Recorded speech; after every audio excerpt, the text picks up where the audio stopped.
আসসালামু আলাইকুম রহমতুল্লাহ। বন্ধুরা, আজকের ভিডিওতে আমরা জানবো মাইক্রোসফট ওয়ার্ডে একটি লেখা কিভাবে ফাইন্ড আউট করতে হয় এবং ওই লেখার সাথে যে কোনো লেখা রিপ্লেস করতে হয়। তো চলুন বেশি কথা না বলে ভিডিওটি শুরু করা যাক। আমরা প্রতিবার ন্যায় যে কোনো একটি ওয়ার্ড ডকুমেন্ট ওপেন করব, করার পর আপনি এই ফাইন্ড আউট অপশনটি দুইভাবে আনতে পারবেন। এক হচ্ছে আপনার কিবোর্ডের শর্টকাট হচ্ছে কন্ট্রোল এফ। দেখেন, আমি কন্ট্রোল এফ চাপ দেওয়ার সাথে সাথে মানে ফাইন্ড করার অপশনটি চলে এসেছে। কিন্তু আমি আর একটি অপশন আছে, সেটা হলো যে আপনার ভিউ মেনুতে যেতে হবে। ভিউ মেনু থেকে নেভিগেশন পেন, এটাকে আপনি সিলেক্ট করবেন, দেখবেন সেম নেভিগেশন সার্চ বক্স আসবে। আপনি এইখানে যে কোনো একটি লেখা, সাপোজ ধরো আমি এই লেখাটি সার্চ করে দেখব যে এই লেখাটি কতবার আছে। তো এখানে দেওয়ার পর আমি কন্ট্রোল সি দিয়ে কপি করে কন্ট্রোল ভি দিয়ে পেস্ট করলাম, করার সাথে সাথে দেখেন চলে আসছে যে এই লেখাটি কতবার আছে, কোন লাইনে আছে তাও দেখাচ্ছে। তো এখানে আপনি তিনটা দেখতে পারবেন, এর মধ্যে হেডলাইন্স, পেজেস, রেজাল্টস। আচ্ছা, আমরা হেডলাইনের মধ্যে দিয়ে দেখলাম। তো এখন আমি এই লরাম শব্দের পরিবর্তে আমি যে কোনো একটি ওয়ার্ড রিপ্লেস করব। সাপোজ ধরেন আমার এই লরামটি লেখা ভুল হয়ে গিয়েছে, তো আমি এই ডকুমেন্ট থেকে এই লেখাটাকে রিপ্লেস করতে চাচ্ছি যে কোনো একটি শব্দের সাথে। তো এখন সেটি কিভাবে করব, চলুন দেখে নেওয়া যাক।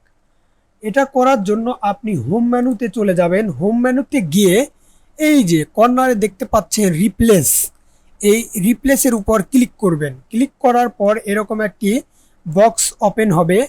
আপনি যে শব্দটি সার্চ করতে চাচ্ছেন ওই শব্দটি এইখানে লিখতে হবে, মানে অর্থাৎ আপনি যে শব্দটি রিপ্লেস করতে চাচ্ছেন ওই শব্দটি এইখানে লিখতে হবে। সাপোজ ধরেন এই লরেম শব্দটি ভুল হয়েছে, আমি এই লরেমের পরিবর্তে যে কোনো একটি শব্দ ব্যবহার করতে পারেন, তবে আমি আমার নাম ব্যবহার করলাম মোকলেস।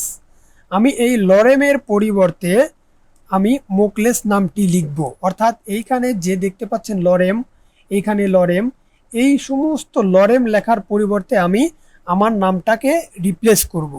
তো এইখানে এই যে রিপ্লেস উইথ মোকলেস, এই রিপ্লেস উইথের সাথে লিখে দেওয়ার পর এখানে রিপ্লেস অল করলে সাথে সাথে এই লরেমের পরিবর্তে মোকলেস লেখা হয়ে যাবে।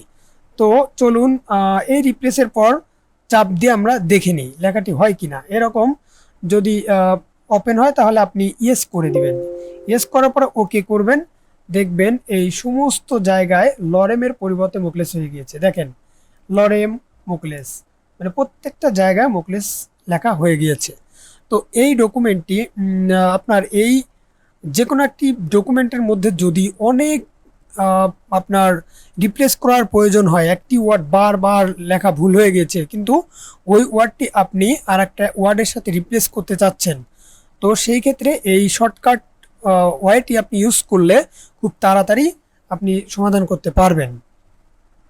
আর আপনি যদি মনে করেন যে আপনার এই ফাইলের মধ্যে 1000 পেজ রয়েছে, 1000 পেজে এরকম একটি শব্দ ভুল লেখা হয়ে গিয়েছে, তো সেই ক্ষেত্রে আপনি যদি রিপ্লেস করতে চান কাজটি একদম 1 সেকেন্ডের মধ্যে করতে পারবেন। আর এই জন্য আপনি আপনার অফিসিয়াল বা যে কোনো কাজকে আপনি খুব সহজে সমাধান করতে পারবেন। আর আপনি যদি আমার চ্যানেলে নতুন হয়ে থাকেন তাহলে প্লিজ সাবস্ক্রাইব করে পাশে থাকবেন। ধন্যবাদ।